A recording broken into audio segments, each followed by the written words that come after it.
이번 시간에는 우리 후보키에 대해서 같이 한번 살펴보도록 하겠습니다. 자, 우리 후보키요. 후보키라는 거는 릴레이션을 구성하는 그런 속성들 중에서 튜플을 유일하게 식별하기 위해서 사용되는 그런 속성들의 부분 집합을 보고 우리는 후보키라고 합니다. 이런 후보키들 중에서 우리가 특별하게 이제 선정된 그 키를 보고 우리가 기본키라고 하는데, 이 기본키로 사용할 수 있는 그런 속성들을 우리가 후보키라고 하는 거예요.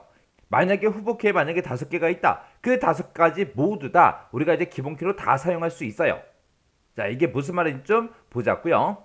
자, 예를 들어서 우리가 사람이라는 개체가 하나 있습니다. 그 사람한테는 여러 가지 이제 속성이 있겠죠. 사람에서 우리 여러 가지 속성이 있는데 그 중에서 뭐 이름이라는 속성도 있을 거고요. 그리고 성별이라는 그 속성도 있을 거고, 그리고 사람의 이제 주민번호, 주민등록번호도 있을 거고, 그리고 이 사람의 이제 집 주소도 있을 거고요. 그리고 이제 전화번호도 있겠죠. 전화번호도 있고, 이렇게 여러 가지 속성이 있는데, 만약에 학생이다 그러면은 학번이라는 것도 있겠죠. 그리고 성적이라는 것도 있을 거고요.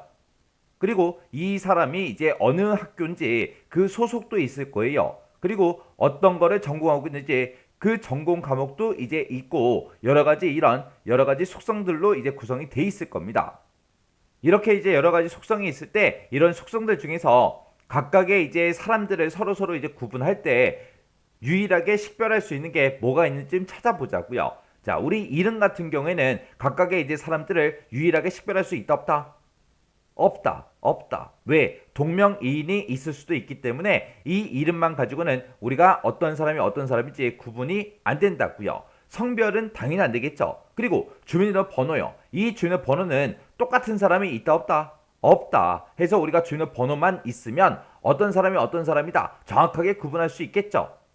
그리고 주소라는 거요. 주소 가지고 우리가 사람들을 각각의 사람들을 우리가 식별할 수 있다 없다? 없다. 왜? 한 가족들은 한 집에 이제 같이 살잖아요. 해서 한 집에 여러 구성원들이 있기 때문에 주소를 가지고는 각각의 사람들을 전부 다 구분을 할 수가 없습니다. 그리고 전화번호요. 전화번호 가지고는 각각의 사람들을 전부 다 이제 구분할 수 있어요 없어? 없어요. 정확하게 따지면 없습니다. 왜요?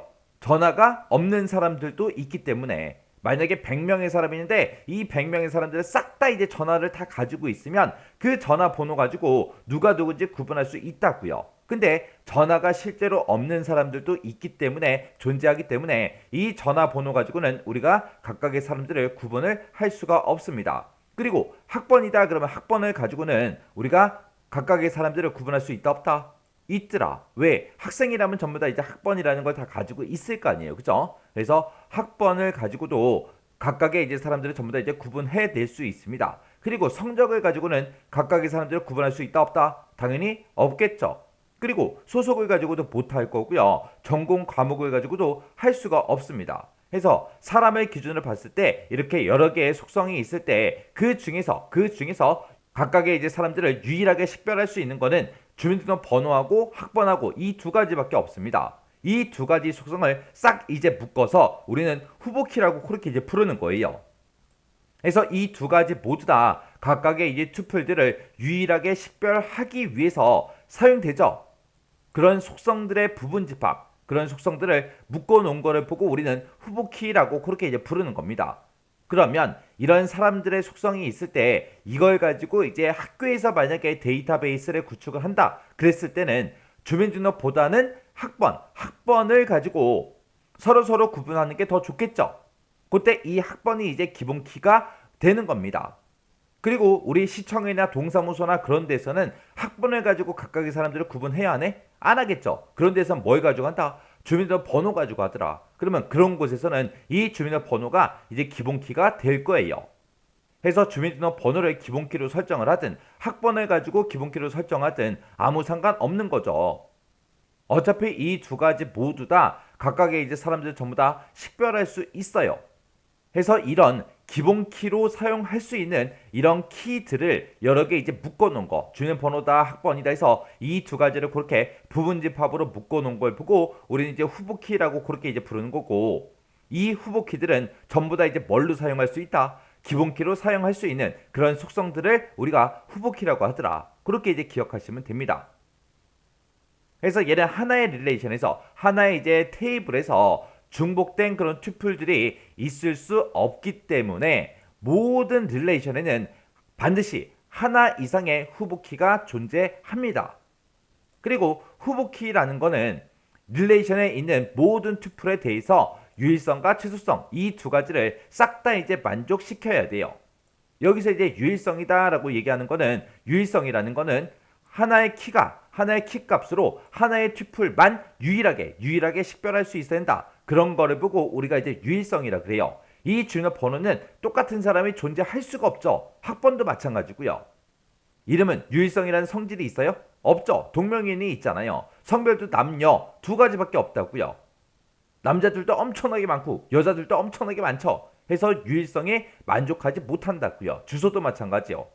그런 게 이제 유일성이고, 최소성이다 그러면 최소성이라는 거는 모든 레코드들을 유일하게 식별하는 데 있어서 꼭 필요한 그 속성으로만 구성되어 있는 거를 우리가 최소성이라고 그렇게 이제 불러요. 그래서 우리가 이제 사람들을 구분할 때 주요 번호라는 것만 가지고도 우리가 충분히 이제 전부 다 각각의 레코드들을 싹 다 이제 구분을 할 수 있잖아요. 근데 주요 번호에다가 만약에 이름을 갖다 붙였습니다. 그러면 그 주요 번호에 그 이름을 가진 사람은 딱 한 명밖에 없겠죠. 그렇게 이제 주요 번호에다가 이름을 갖다 붙여도 유일성은 전부 다 이제 만족을 해요. 만족을 하지만 굳이 주요 번호만 가지고도 우리가 할 수 있는데 거기다가 이름을 굳이 갖다 붙일 필요는 없겠죠. 만약에 주요 번호에다가 이름을 갖다 붙이게 되면 그거는 이제 최소성을 이제 만족을 못하는 겁니다. 그리고 학번을 가지고도 우리가 유일성은 이제 만족하죠.